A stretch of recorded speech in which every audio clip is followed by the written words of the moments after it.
We're here with head coach Jim Ryan of Rhodes College. Coach, thanks for your time today. Yeah, thanks, Chris. Appreciate you having me. I want to talk first. We had a big win against Sewanee. I know there's been a long-standing rivalry between you guys and them for a while, and it dates back quite a long time.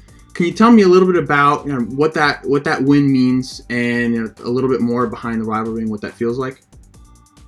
Well, when I came here, that's a rivalry I'd heard about even before I was the head coach at Rhodes, and I'd known folks from Sewanee and from Rhodes, and that's a game that was always talked about. And so our first 2 years, we were fortunate enough to do very well in those games, and last year we didn't. And losing that cup and having to walk it over to their head coach is one of the toughest things I've ever done in coaching, and one of those things that you mentally circle on the calendar for the next year. And I thought, being able to win that cup back, not just for our players here, but for our alums was big. I hear from alums all over the country and all over the world when that week comes up, and I know that's a big deal to them, and that's one score they're always going to look at. So it was great to be able to get the cup back where it belongs. Can you talk to us a little bit about who stepped up on the defensive side and filled in those shoes, and offensively as well? Defensively, we lost Taylor Smith halfway through the season last year, and he has come back from his injury and is performing at an extremely high level.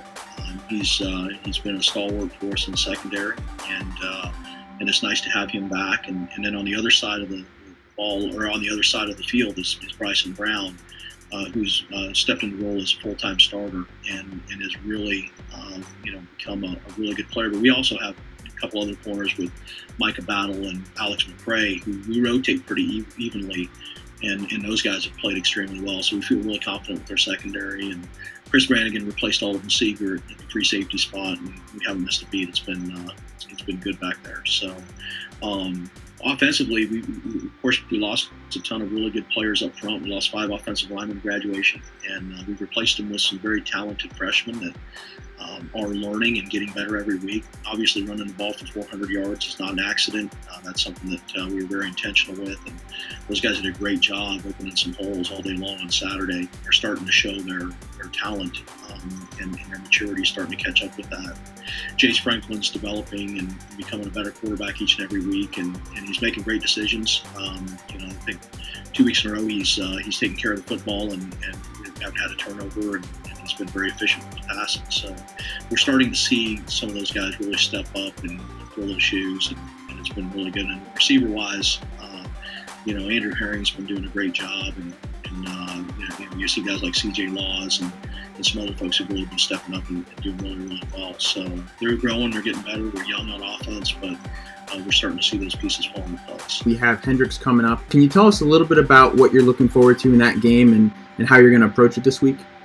Hendrix is always a really good football team, and last year, they had a little bit of a down year. They had some injuries to some key people, but year in and year out, they're one of the top 2 or 3 teams in the conference, and they always have great offensive skill. I think that's what we're always used to seeing from them. They've got a fantastic quarterback, a really good running back, and some very good receivers, and that's Hendrix. Hendrix has that. Every year they just kind of reload those guys, and so we have to be able to shut them down defensively. And their quarterback, Miles Thompson, 2 years ago had 48 touchdowns. I think he got slighted for All-American honors. He probably should have been named to that team. I know I pushed for him, and so they have some weapons that we're going to have to retain. And then defensively, they're going to be a tough football team for us to play. But that's Hendrix. They're well coached, and those guys do a good job of it. Excellent, Coach. Appreciate your time. A pleasure as always, and good luck this week. Thank you.